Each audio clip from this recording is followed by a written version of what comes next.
Here are 5 skills and hobbies that I want to share with you that you could take up in 2025. And if you're new to my channel, hi, my name is Marian. I create home and garden lifestyle content, and I have been on YouTube for quite a while, but last year I mainly focused on doing short videos. So I wasn't really gone, I was on YouTube Shorts, but this year I'm making a commitment to do at least one long form or regular video a month, starting with this one.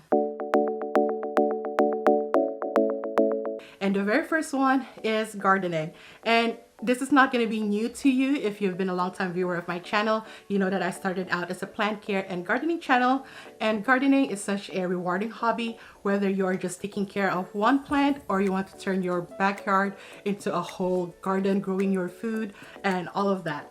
And I'm here to share with you some ideas that you could get into in the gardening space. First is growing your own food, as mentioned, and you could start really small. You can grow herbs, you could grow winter crops, you could grow summer crops. Like for herbs, this year I'm really just focusing on stuff that I know that I'm going to use just to make it worthwhile for me, and also because I have a small space in the backyard and I'm really just focusing on container gardening. With herbs, I like to grow basil because I use that a lot, and spring onions, and because I use that a lot too. And you don't have to grow it from seed, you could just buy transplants or even buy it from the grocery store. That's what I do with spring onion and basil. Once I buy them from the grocery store, I just propagate them, and so that they continue growing and producing for me the entire season. And I have videos on that on my YouTube Shorts. Do check them out. Winter crops are things like lettuce, kale, broccoli, spinach, and even some herbs. And you can start with that now if you plan on trying to grow them from seed, because some of them do need to be seeded indoors first.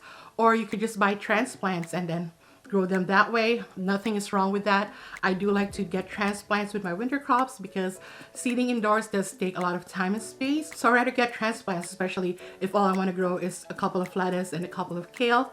And there's summer crops, which are really popular. And again, just focus on the ones that you know that you're going to consume. And the popular ones are usually tomatoes and peppers. And tomatoes and peppers, because they're so popular, they are relatively easy to grow for a beginner. So I just say focus on 1 or 2 varieties that you want to grow from those and just go with that. I am going to do a separate video on things that I plan on planting in 2025.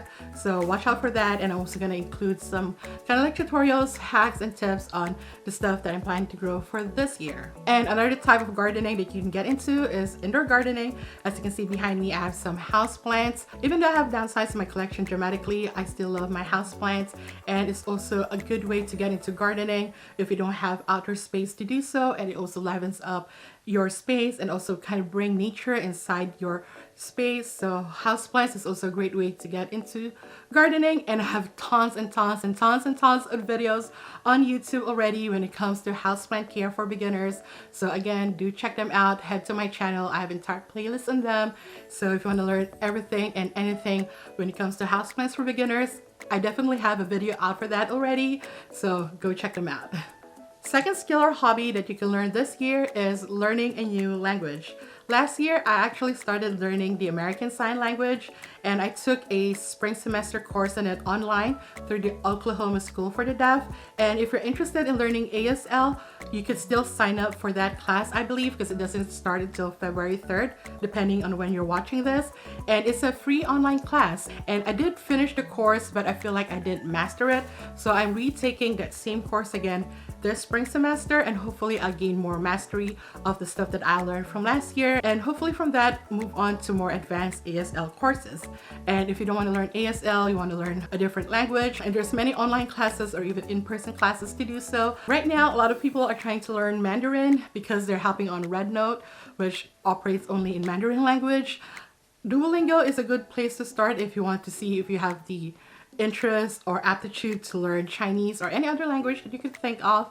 Duolingo most likely would have the easiest entry level when it comes to learning a new language. And for that, you can explore different avenues, like I said, in person or online, to learn a new language. And there's a lot of free classes actually when it comes to learning a new language in your community if you just look for them. And if you like it, then you can go invest and enroll into more advanced classes. The third hobby or skill that you could learn this year is bookbinding.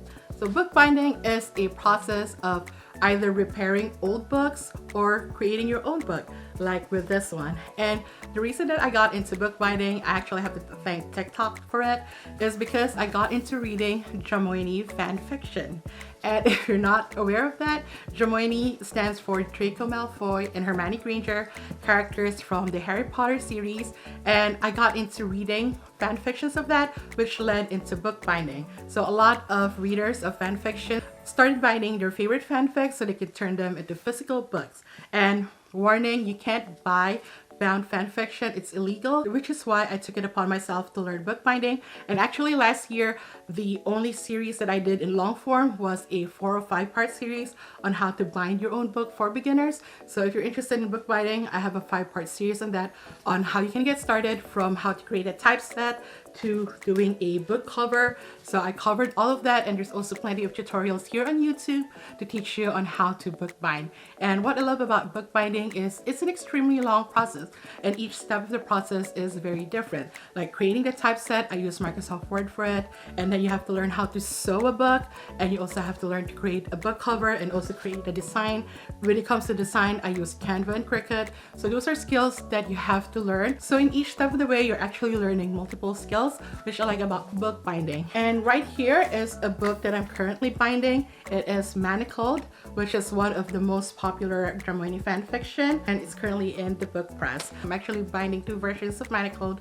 One is the typeset that I created, wherein I separated Manacled into 4 volumes. Usually other binders do the 3-volume set. I'm doing the 4-volume set, and I created the typeset myself. And then I'm doing the coffee table version of Manacled, which is kind of like a very colorful, a lot of graphics in it. Or even though the typeset that I created for the 4-part volume also have graphics in it, the coffee table has a lot more graphics in it. I don't know if I'm going to do a long form video on this, since I already did a bookbinding series last year, but I'm definitely going to share the process on my YouTube shorts and share updates in it and share my bookbind projects. So do also check out my YouTube shorts, not just my long form videos. And if you're not interested in creating your own typeset when it comes to bookbinding, there are lots of Facebook groups that are willing to share with you their typesets. So I'm going to share one in the description. I'll link the one that I'm in, and just make sure you follow the guidelines and rules when it comes to fanfic binding. And they're more than willing to share with you their typesets, or if you happen to find one on Instagram,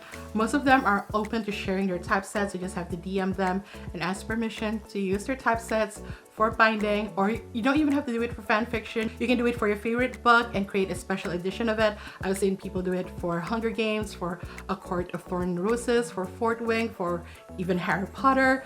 For classic books, they want to turn it into special editions, so you have a unique copy of the book. There's so much you can do with bookbinding. It's a hobby that I highly recommend. Third hobby or skill I recommend learning or taking up in 2025, sewing. I've been wanting to learn to sew for the longest time. I think it's such a great skill to have. For a time, I think it was starting to become a lost skill, but now it has become one of popular hobbies, at least from what I see online. I want to learn to take up sewing is because I want to learn how to alter and repair my own clothes, because getting them altered or repaired is very expensive. It also is my way of contributing to a more sustainable fashion. If I could repair and alter my clothes, then it would be less likely for me to go and buy more clothes. And I am not looking into getting to crazy sewing projects. My goal this year is really just learn how to alter and repair clothes and maybe get into simple sewing projects. I actually got a sewing machine last year from Joann Crafts. During Black Friday, I got a beginner machine, and this machine that I got is probably one step above their most basic model, but I didn't get the model that everyone is recommending for beginners, which is the Heavy Duty Singer, which is twice the price of the one that I got. So for me, since my desire to learn sewing is just really basic, I didn't want to get anything too crazy. And if sewing is really a passion that I want to pursue and really like make my own clothes, make my anything that I can make through sewing, quilting and all of that, then maybe eventually I'll invest in a more expensive, more durable machine. But for now, I just need a basic one where I could learn beginner level stuff when it comes to sewing. So that's the sewing machine that I got, and my goal this month is to, one, unbox it, check, and just really learn the machine, the different parts, how it works, and how to basically operate it.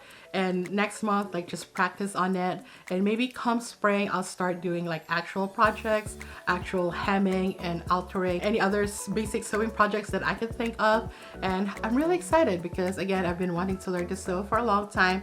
And if you want the same one that I got, I'll link it down below. As previously mentioned, I got it from Joanne Crafts, but I'll have links from other places too, like Amazon, if that's where you prefer to shop. The fifth skill and hobby that you can take up in 2025 with me is cooking and baking. And if you have looked at my recent content lately in YouTube Shorts or in any of my other platforms, I've been sharing a lot of my favorite recipes and seasonal recipes. And I really got into treat making and baking last year, like making cake pops and also decorating cookies, baking cakes, even baking bread and all of that. And I kind of want to do that again this year and really improve my skill when it comes to making treats and cookie decorating, baking, and bake bread more consistently where it actually turns good each time and not just like every other time. Like, baking bread is very tricky for me. So I kind of like want to hone my skills in baking this year. With cooking, I just want to continue to share with you my favorite recipes. Growing up as a Filipino, I share a lot of Filipino and Asian dishes, as well as dishes that we like to eat seasonally, whether it's for Thanksgiving, for Christmas, for summer potlucks, and all of that. I'm definitely going to continue to share a lot of cooking stuff on my YouTube Shorts, and I also want to be able to hone and better my skill when it comes to baking and treat making. And I think it is also a fun skill for you to learn because that is something that you could give on occasions, or if you like to host parties, you could also make that, because purchasing them is actually kind of expensive, and I get why they're expensive because of the skill level and time that goes into making them. But if you can make it yourself, then you can make it a lot cheaper, and you can make it every time you have a party or you want to gift it, like for baby showers, for birthdays, for bridal showers, even for wedding receptions. They make for a fun decor and also make for a great dessert table. That's why I kind of learned it. It serves a lot of purpose. I'm not just learning a new skill, but it's something that I could use for gifting and also use for special occasions. And those are the 5 skills and hobbies that you can take up in 2025 with me: gardening, learning a new language, bookbinding, sewing, cooking, and baking. And I'm going to share with you my journey and my attempt in learning all of those skills and hobbies with you, particularly in my short videos, especially if you want the most recent content and update from me. You're definitely going to find it on my short videos over on YouTube Shorts. I tend to post at least 5 times a week on there, and I will definitely share it also in my regular videos. But like I said, since I'm just coming back into doing long form videos, my goal is to produce 1 video per month. So if you want the more up-to-date, definitely check out the YouTube Shorts, and I'll see you in my next long form video. Thank you so much for watching, but until then, I see you, I appreciate you, take care of yourself and each other, and have a happy new year. Bye.